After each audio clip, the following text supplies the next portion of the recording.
Hey, what's up, everybody? BDF44 coming to another video. I don't ever talk about the Clippers in a positive light. And I ain't going to start now, but I'll tell you this. They had one of the biggest comebacks in NBA history tonight. They came back on the Wizards in Washington, as of course they are on their Grammy road trip just like us. They were down by 35 points and came back and got the victory. They were down by 8 points with 13 seconds to go. 13 seconds left in the fourth quarter. They were down by 8. The Wizards played some of the worst defense in the second half of that basketball game that I think I've ever seen in my life. They took their foot all the way off the gas after the score was looking crazy lopsided. At one point in the second quarter, it was like 60-29 or something like that. And of course, the best coach in the game, Ty Lue, made adjustments, unlike a bunch of coaches we've been talking about. And he had his guys out there running, and they looked like the old Clippers before Kawhi and PG got there. You know, just hard nosed, going after it, no superstars, no problem. And you got to give him credit to a guy by the name of Amir Coffey, man. I've mentioned this kid a couple times. I think I called him something other first name, but his last name is Coffey. But dude was all over the screen in that second half, hitting threes, getting fast break plays, doing things defensively. This dude was everywhere. The Clippers got them another young, talented rookie that you're gonna have to deal with for a very long time. Amir Coffey is on the map, and of course, one of my picks. Y'all know I mention this dude a lot. I always tell y'all it's one of the first people to mention him. Isaiah Hartenstein or Hartenstein. I don't think I've actually heard it said correctly, but I think it's Hartenstein. Dude, he's just getting better and better and better. He's another guy that I would have picked up when his value was absolutely on the ground, when nobody knew who he was. He would be on my team, and he would be doing what he's doing for the Clippers right now. And I said it. Many teams should have signed him. Many. And they're all paying for it right now. So congratulations to the Los Angeles Clippers for scouting Isaiah Hartenstein and Amir Coffey. And them two dudes basically spearheaded that victory. And of course, you got to give credit to Luke Kennard for hitting the impossible 4-point play as time was expiring and knocking that team off with a free throw. You got to give, you got to mention that Kyle Kuzma played a good game, but ultimately down the stretch, I don't know what happened on that inbound. He pulled a THT on the inbound.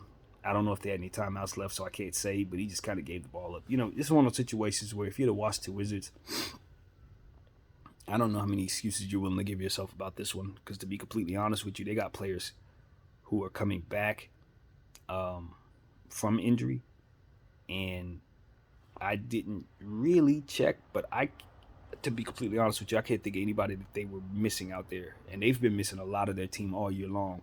But Rui Hachimura's back, Denny Avdija's out there, Thomas Bryant's now back, so it's a lot of rotation changes, and I just think that maybe that could be a contributor to what went wrong in that second half when you got players coming back from injury and you messing around with lineups. You think you blew the team out, so you may put some guys on the floor that you shouldn't. I don't know what's going on there in Washington, but I can tell you this. Wes Unseld, Junior, he did not do himself any favors tonight. You definitely don't want to be associated with that type of a loss, especially when you consider the Los Angeles Clippers are coming into your building without their stars. They did not even have a half of their team, and they came out there and you blew them out. The game should have been over so many different ways. As I said, they were up by 8 with 13 seconds to go. I don't think I've ever even seen that in my life. Like, that was crazy. But they managed to turn the ball over and give up 3-point shots and have no resistance to their rim. It was just layup, layup, layup, 3, 3, 3.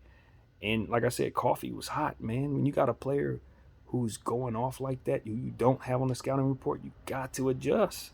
You got to throw double teams at him. You got to put bigger players on him. You got to knock him out of the sky when he tries to fly. You got to do all kinds of stuff. And they just didn't do anything to help themselves down the stretch of that basketball game. And the Clippers, put this one in the history books, man.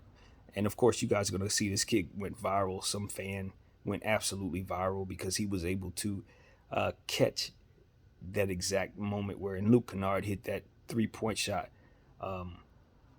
as he was like kind of he was holding the camera like I am with the camera with the game playing behind him. So he's saying if they make this shot, I'm gonna cry. And then it's one of those situations where they actually hit the shot and he reacts very well. So needless to say, he's gonna be on Sports Center all night. But all in all, man, I just wanted to come up here and mention that because obviously that was something that you don't want to go without mentioning.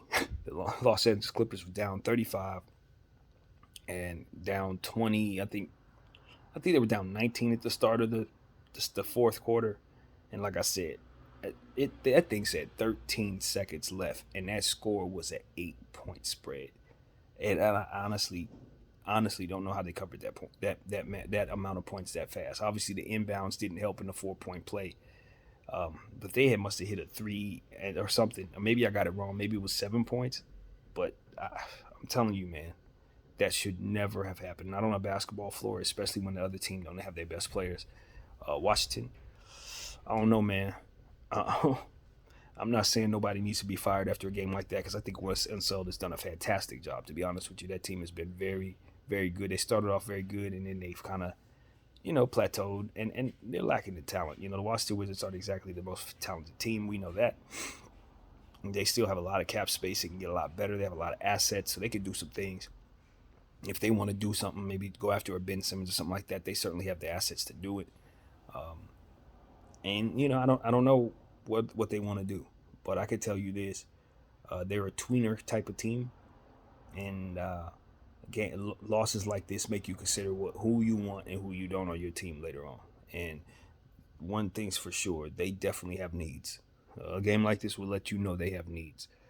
But a loss is a loss. I wouldn't say it's the end of the world for the Washington Wizards. They have a lot of young players, and a lot of those young players played well.